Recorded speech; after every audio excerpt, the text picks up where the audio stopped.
Good morning, everyone. I hope I'm audible. Uh, Two of the earlier speakers have already spoken much about GCC, so it might sound a little repetitive, but I'll try to build on top of it. I'm very happy to see so many youngsters here. We are talking about GCC, and I'm hoping that some of you are considering your career option in GCC. So hopefully, at the end of this, if this helps you to take some decisions, what's happening in the industry, I'll be really happy about. About me, quickly. I am the country head for Bridgestone's GCC. Some of you are aware of what Bridgestone is. It's a tire manufacturing company, and we have a GCC back in Bangalore. But by the way, a lot of you might be thinking that Bridgestone only makes tires, right? It's a brand known for tires. But we do a few other things. We make seismic, support system for a lot of warehouses and buildings. Japan is an extremely earthquake prone country. So we do bearings known as seismic bearings, which go under the foundation of those buildings, and it helps the buildings, less damage if there is an earthquake. So Bridgestone is number one in these kind of devices also. We make lunar tires. These are not the ones that you see in our globe. It's outside of our globe. We also make golfs. Very unusual. We are one of the best, and the golf balls were made 100 years back. It was not a very popular sport back then. This is Japan's number one golfing equipment manufacturer in the recent times. This is very interesting. We manufacture something called as a rubber robotics or fine robotics. So you all know that robots are trying to replace a lot of human work, right? But at times some of the work requires so much of precision that it needs special devices to go into the hands of those robots. So we are probably the world number one in this kind of area. It's not very common, but Bridgestone does make those rubber robotics, which goes into fine work, precision work, healthcare industry, and some of those areas. Last but not the least, we also make bicycles. It's not there in India. It's number one bicycle there in Japan. Yeah, and probably telematics. A lot of intelligence goes behind your wheels. World over, telematics is taking a lot of precedence because it helps safety, it helps efficiency, it helps tracking of your vehicle, it helps the way your fleets are operated to make it more efficient. So these are some of the things that we do. This was quick about where I come from, but I'll get into the subject, and my subject is adding on to what our other speakers have spoken about. This is track-driven transformation or future of GCC, and I think this could be relevant for some of you. I see a lot of students. By the time you graduate, I think I'm not talking about like 5 years, 10 years from now. I'm talking about 2 to 3 years from now. Hopefully by then some of you are in that position to find jobs in that sector. Quick disclaimer, look, I have used data points, and these are not my personal research. I have found it from public domains, trustable sources, not my data point. Again, if there are any references to any company, I've tried to hide those. If by chance, if there is any, it's purely contextual. So I just want to give that disclaimer so that, some of the data, if you try to look for some of those data, you could get different data. That's how it is, right? You have probably contradicting data, but I want to give a disclaimer. This is what I have found. All right. With that, I want to first turn your attention to last few weeks of what's happening in the IT stock market, right? You all are reading news. Last many weeks, we are seeing a slump in the stock prices. Most of the Indian companies are taking a beating in the stock prices. In fact, if you really look at what's happening in the last 2 years, it's not just few weeks, but 2 years, the Nifty IT has been going down. And then there are a lot of theories, or I would say practical data points around how AI is impacting the IT services and why there is less jobs that getting generated. And I think some of you students might be really worried about those news, right? That companies are hiring less, right? And look, not fully true. That's the good news. Just that jobs are shifting from one side to the other. Yes, there is an impact of AI. AI will redefine the way workforce will come into the sector. There's a lot of jobs that can be really done through intelligence, and that will go away. But there are a lot of new jobs that are coming in. So don't get upset when you see some of the jobs are from the IT sector has gone down, and a lot of those big names that have not hired this year. What has happened is, again, I'll talk about this one. I did a query on ChatGPT. I was trying to compare IT services, what is GCC. Since our subject is GCC, I tried to do a comparison of IT services and GCC, and you can do it. You might get similar responses. Last 5 to 6 years, if you think about the COVID time, there was a massive jump in talent needs, right? We were growing. Some of your seniors, some of your other colleagues would probably have seen a lot of growth coming that side. So if you look at 22's, IT services are growing, and so were GCCs. Now when you move to 2022 to 23, the IT services growth started slightly coming down, but the GCCs were going up. Last 3 years, you would see the trend in IT services probably coming down, but at the same time, GCCs are going up. So some of the jobs are just shifting from IT services to GCC. And yes, there is a decline due to AI. I do agree with that, but you are also seeing a massive increase in job creation in GCCs, right? I don't want to dwell too much in what GCCs are, and I think some of my esteemed panelists earlier, the speakers have spoken about this. The breadth and the scale and the history of GCCs, so probably you know by now. But yeah, GCCs are focused predominantly supporting the US geographies. Roughly 65% of our revenues come from the US geography, and probably 28. So we are also seeing in the last 2 to 3 years, there's a lot more European markets setting up their businesses in India. So I think this is what is interesting. Roughly, I have seen some of the scale that some of the earlier speakers have presented. 1/4 of Fortune or Forbes 2000 have a GCC in India.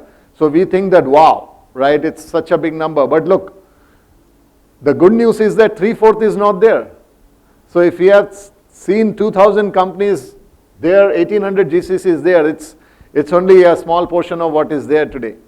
Just 1/4 of the Forbes 2000 are there, so 3/4 are yet to come. If you think about Fortune 500, 35 to 40%, 60% are yet to come. So think about the growth, right? We have probably scratched only 1/3 of this huge opportunity. So if we have 1800 GCCs today, you can probably think about 5000 GCCs when we mature more, right? Yeah, so these are some of the recent entrants, and I saw in my earlier presentation some of these coming through. In the last 3 years, several of the Fortune 2000, Fortune 500, Forbes 2000 have already made entrants. Some of the names you're familiar with. DocuSign, it's a tech company. All of you probably use it. Digital way of signing. You've got Truecaller, by the way. It's a Bangalore-based GCC. By the way, they are second biggest. Their office outside of Sweden is in Bangalore. So GCCs are really impacting what you do day to day. What's in your phones every day. Hospitality, retail. You've got McDonald's, day-to-day brand, right? They have started their GCC in in Hyderabad. You have a lot of life sciences, familiar with some of those names. So you've got a lot of, banking. BFSI, NAB has started their office in Gurgaon. You've got Qatar Airways, 3M has started in Bangalore. So several GCCs have come in the last 3 years. So remember the earlier chart I was talking about? IT services are hiring less, but these are the guys who are hiring more. So jobs are shifting from one side to the other. It still exists. So by the time you graduate, you all have jobs there. All that you need to do is probably get more AI skilled, and our country has got huge opportunities for all of you who are going to come out. Yeah. So now, with that,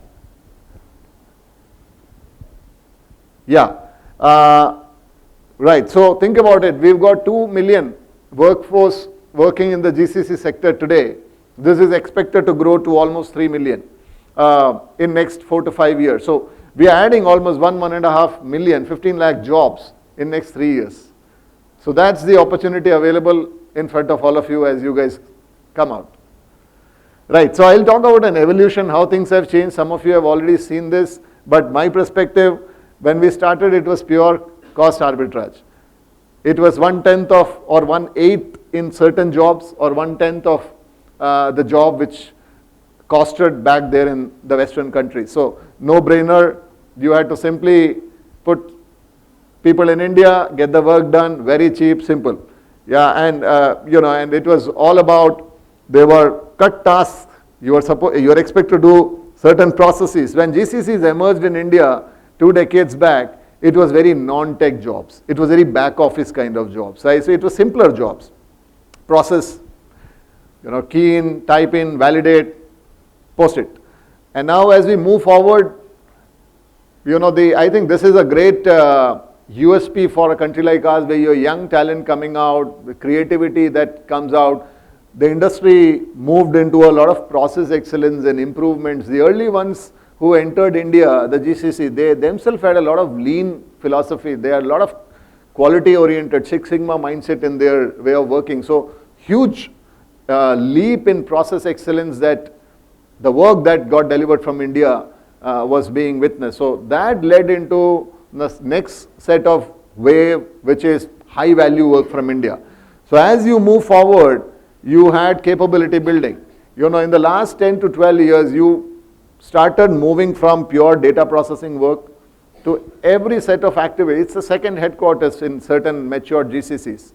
You've got all functions, all tech, non-tech work being delivered from the GCCs in India and in some other parts of the world, because GCC may be termed as very Indian term, but no, GCCs are spread in multiple countries. You've got Eastern Europe, you've got in the Philippines, you've got Latin America. So I think yes, the major chunk gets delivered, but now GCCs started being the second headquarters, because you've started developing capabilities. You do legal work from India, supply chain activities from the HR processes. No matter what, there is a skill, there is a job for every kind of skill in the GCC, because you are cutting across all capabilities. Yeah. Last but not the least, the next way of GCC is purely going to be based on digital leadership and innovation. I heard both the earlier speakers said that your skill has to be extremely intertwined into the AI thing, because whether you are an HR person or a finance person, or like I heard, all of you need to be technically very, very savvy if you have to move into the next wave of GCC, because next wave of GCC is a clear overlap of function and technology. It's not going to be in silos. Yeah. All right. With that, again, quick chart. How it evolved, I said support driven. It was very, very support driven. You were cut out for a task, you were doing it, and then as you moved on, they were integrated ownerships. As you started developing more skills, you would have global teams coming together, and the work was being delivered. So I think the role that India could play as GCCs from India, the teams in India, it was probably a lot more visible, it was more accountable. You are delivering something at a much broader level. But as you move forward in maturity, and there are companies who are still in the first phase even today, because they would have entered 3 years back or 2 years back, and there are organizations who have been there for the last 2 decades who are already in the top of the pyramid. But remember this is a maturity curve most companies would take, right? So when you move to the next phase of your skills, it's more of an outcome based. You are responsible for an entire product. You are responsible for an entire function, service delivery. It's about your outcome. It's not about what you do. It's about how you do. So I think that's where more mature GCCs are emerging towards. This also means that how all of you, when you come out and join a GCC, what's your career going to shape up like, right? You can spend your decades growing, learning, taking more ownership and growing. Yeah? So last but not the least, global accountability. Today, as I said, GCCs are becoming the second headquarters for many mature organizations. So you need to be taking global responsibility, whether it's the growth of the organization, whether it's the strategic priorities of the organization. Those responsibilities are allocated to leaders in India, and there are leaders who are running global teams, who have a seat on the table, who have a voice in the boardroom. So I think that is how global accountability factor is coming in more mature GCCs, and that's a part of the evolution that you see in the GCCs. Now, this is important. I think this is where I was finally coming to future. How does it look like by 2030? But look, remember, not every organization is going to look like by 2030. The evolution will continue. There are organizations who are more mature, there are organizations who are maturing today, and then you will also have newer organizations. As is, 3/4 are yet to arrive, right? So when they come, they probably will be not as mature as what you see. But a lot of things will change as you move into 2030. Number one is, we will have to reimagine the way workflows work, right? So I work for my own, I'll give you my own organization's example. As we are building our GCC, my organization has been working with India for many, many, many years, right? I mean, a lot of strategic partners who work. Now, as we are growing our GCC, our focus is not to do the same kind of work.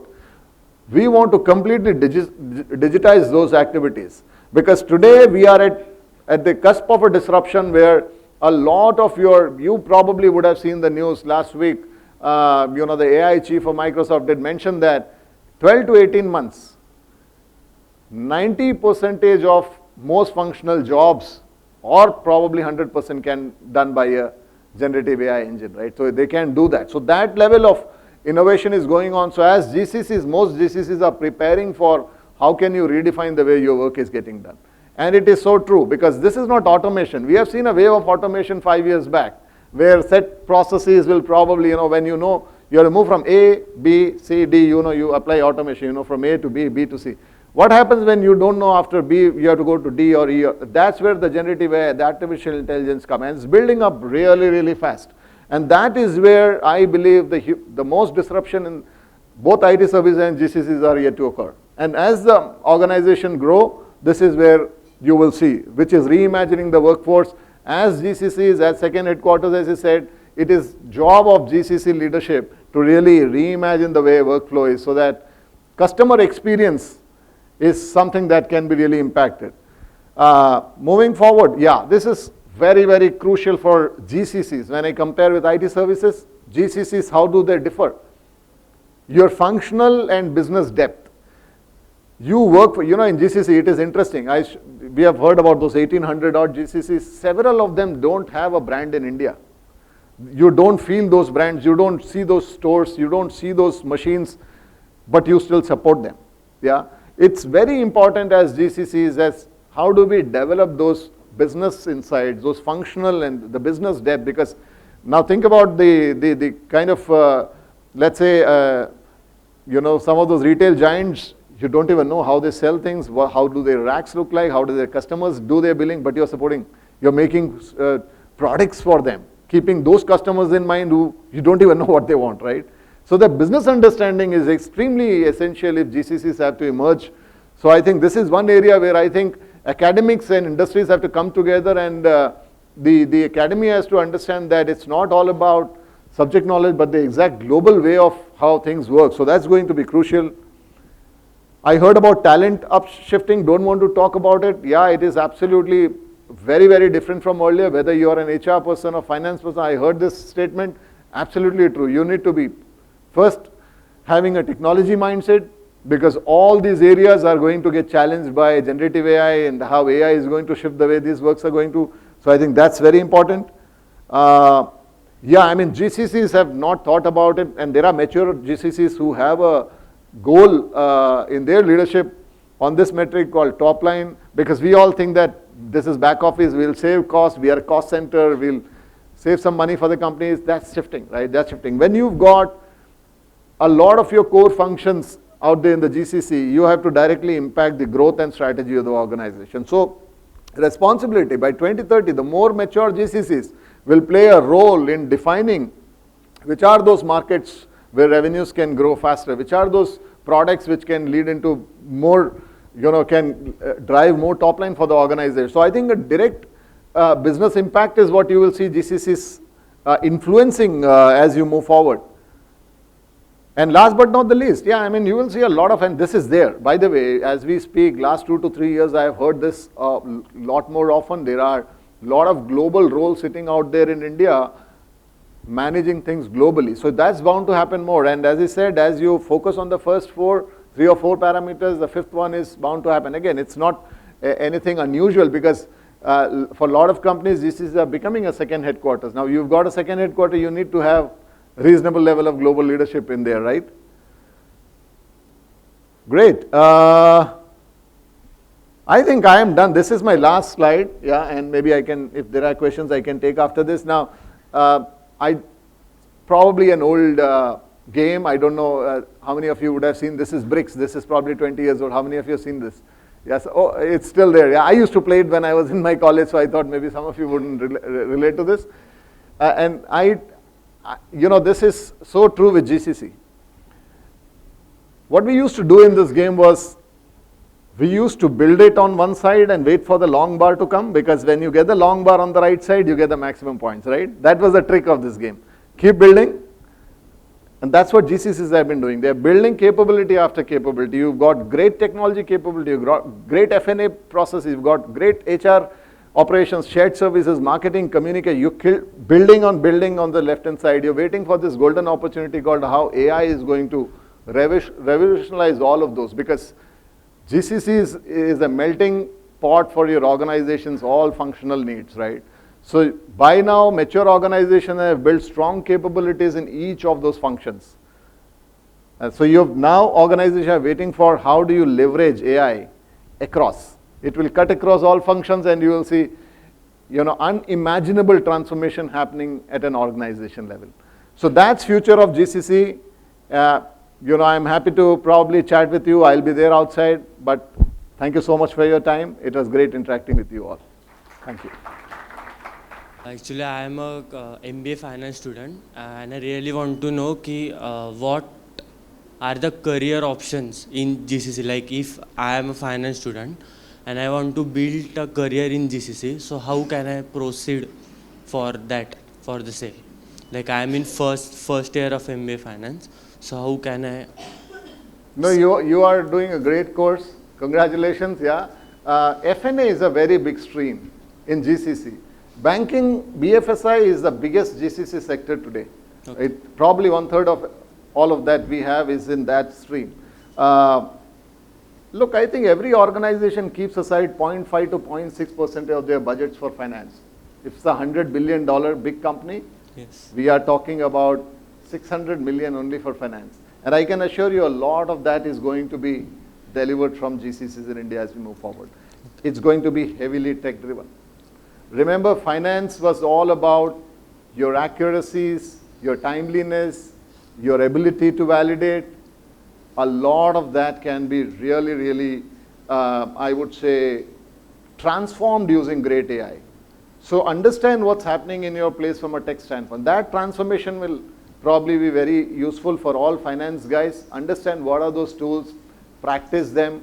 I think that is going to be, so I can tell you this, and I'm seeing this.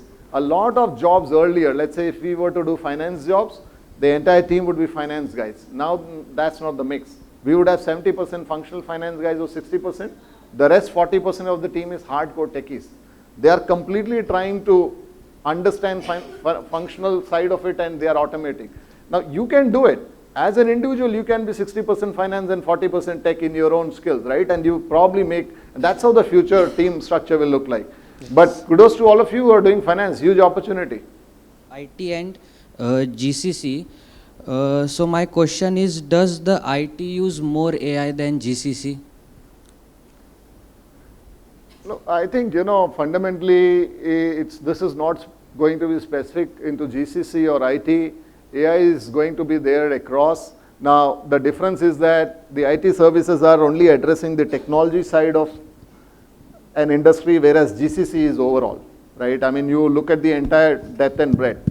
So the opportunity for you to apply in different function might be a lot more in GCC. So AI is not something which is going to be focused on. Now, look, certain industries by itself are more AI adoptive. You go to manufacturing side of the GCCs, you will see lesser AI impact than banking side of it. So you will see some of those disruptions slowly taking place. Some industries are going to be heavily impacted by GCC. For example, high tech. You know, high tech industries like your big technology companies, SaaS companies, where coding is the prime job. 60 to 70% codes will be written by generative AIs. But you still need people to validate, understand how it works, do it. So it's, and you will need a lot more programs. So it's not that 70% jobs are going away, 70% of workload is going away so that 30% people can focus on higher level work. That's how I look at it. So to your point, AI is not IT services or GCC, it's industry specific. Certain industries more adaptive, certain industries will take more time. I hope I answered. Thank you. Yes, go ahead. There are two more questions. Yeah, we have time, so. Good afternoon, sir. Thank you so much for such a wonderful session. My name is Meenal Chowdhury. I'm doing my specialization in marketing and business analytics. My question is, when it comes to GCC, how analytics plays important role in upcoming dates and in current scenario also? Great question, and in GCCs we call it as a center of excellence because it's a horizontal. It cuts across all the other functions that we develop, whether you do for tech, for FNA, legal services, we have something called as, most GCCs have something called as center of excellence, and data analytics, data scientists, they work across because earlier it used to work in silos and you would have data spread all across and nobody knows where to go for data and how to use it, right? Remember, it's your one single company's data. Now, if you manufacture, let's say tires, like in my case, the HR data will be running in some other system, finance will be running in some system, marketing will be running, Japan's will be running somewhere, Europe's will be. Think about it, same product, but you don't have data to draw intelligent insights because it's spread all across. Huge transformation is going on there, and GCCs are playing a massive role there because all of this is getting consolidated. We have better data platforms today. We are using the right ATL systems for capturing and using it. So I would say that this is one area which is going to have a lot of significance because this is going to be strategic for the organization. Organization will use these insights to determine their future goals, their forward-looking statements, and all that is going to come from this one particular team. It's getting transformed. So, thank you so much, sir. Someone else had a question. Say, good afternoon, sir. I'm Shriya Kate and I'm a marketing student. So my question is, how does the GCC contribute in the data-driven decision making? In a very big way. Good question. And to add on to the earlier one, today, see, you have to think about prior GCCs or today companies which don't have GCCs, how do they operate? They are spread across, multinationals are spread across multiple countries, multiple locations, different offices. Everybody manages their data and they drive their data and they reach a certain conclusion from that. But think about if all that data comes to one single plate and then you are able to link businesses and functions and then you are able to recommend that, look, this is what's happening in the company and this is where we are, right? So I think why GCCs can play a very important role to your question, because that's the only place where everybody can come together. Totally. Because GCC is function agnostic, location agnostic, business, GCC is GCC. So you have, let's say in one side of your office, if you're a data analyst sitting in, they will have full view of the entire organization, whether it's the data related to finance, HR. So that team has the ability to now make use of AI and drive really intelligent insights coming out of it. So it's very, very crucial for GCCs. Yeah, great question. Thank you. And see, I'll be there outside. I don't want to take the next speaker's time anymore. So I really wish all of you a great, career as you make your journey in future. But I'll be outside. Thank you for your time and patience. Yeah. Thank you.